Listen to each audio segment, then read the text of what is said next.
Great view. Yeah, it's beautiful, isn't it? It's really magnificent. I bet you enjoyed it. All the time.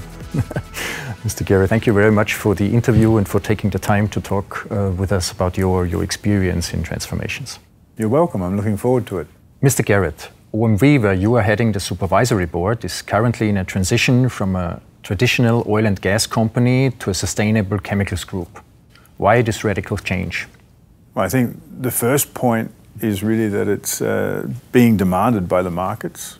You see the change happening particularly in Europe in regards to personal transportation. The rate of electric vehicles on the road is growing all the time, and we have to always be ready to adapt to the market changes.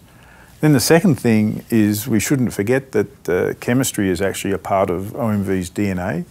OMV built, I think, the second polypropylene plant ever built in Europe in 1961 in Schwechat. So it's not that we don't understand anything about chemistry. We've been invested in Borealis for many, many years, and now we've increased our investment. So I think combined, the market demanding this change, chemistry is a logical extension for us that we can grow into, and I think that that's a much better way for us to go than to try and compete with renewable energy suppliers and transform in a different direction. Mm-hmm. Now, OMV is a listed company.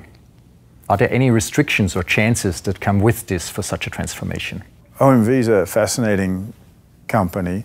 So yes, we're stock listed. We also have two major shareholders, one being the Austrian government with ÖBAG and the other being Mubadala in the UAE. And then we have, let's say, normal public listed company shareholders. Now, the shareholders are actually demanding the change. I get regular letters from the big shareholders, whether it be Deutsche Bank or UBS Wealth Management or Blackstone, pushing us along this road of ESG. Mm-hmm. And actually a lot of the investors these days can't invest in companies that don't live up to certain ESG criteria. Now, OMV is very highly ranked in the ESG criteria, and we need to maintain that. And these criteria are changing over time, so we have to move with those changes. And I think that being publicly listed puts you under more scrutiny and demands more of you in terms of governance, in terms of how you deal with all of the environmental issues and the social issues.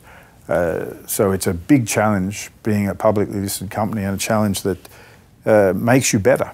It drives you to be better than you were before, all the time, every year. What are the biggest challenges in such a transformation from the view of the supervisory board?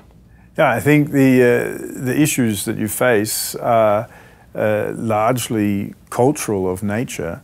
You know, in our transition that we're doing right now, where we're integrating Borealis into OMV, you're coming with one company that has a Scandinavian heritage and a different culture, and you're coming into a company in OMV which is a more traditional Austrian culture. Marrying these cultures and getting the best out of both worlds rather than creating a mess is a big challenge, right? And that can't be underestimated, and sometimes people underestimate the cultural challenge of actually making something like that happen. And I think in addition to that, you face the challenge of actually transitioning without losing momentum in terms of profitability and in terms of share market performance and also cash flows and things like that. We have to be able to provide our dividends to our shareholders. We have to be able to continue to perform whilst transitioning. Now, as you already said, many companies are currently in transitions and are looking for sustainable business models. What do you recommend other top managers for their transition of their companies to sustainable business models? You know, when people you see a lot of people in the newspapers, managers who like to profile themselves in their newspapers, and they say after 6 months or after 12 months or after 18 months, yes, I've achieved all of this and the transformation is done. That's not true. Right? The true transformation takes years. And if you look at it, I can give you two examples, probably two of the best examples in Europe. One is Neste in Finland, that transformed itself from a normal refining and marketing company into the world's leader in renewable fuels, this transformation took 15 years. Same story for Umicore, where Thomas Leysen started the transformation 20 years ago.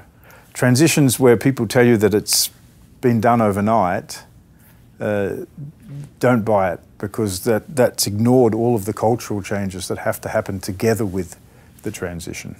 So transition is more a marathon and not just a sprint. It's a marathon, not a sprint, and you really have to make sure that all of the cultural issues are dealt with. I mean, we have a huge transition going on here with the integration of Borealis.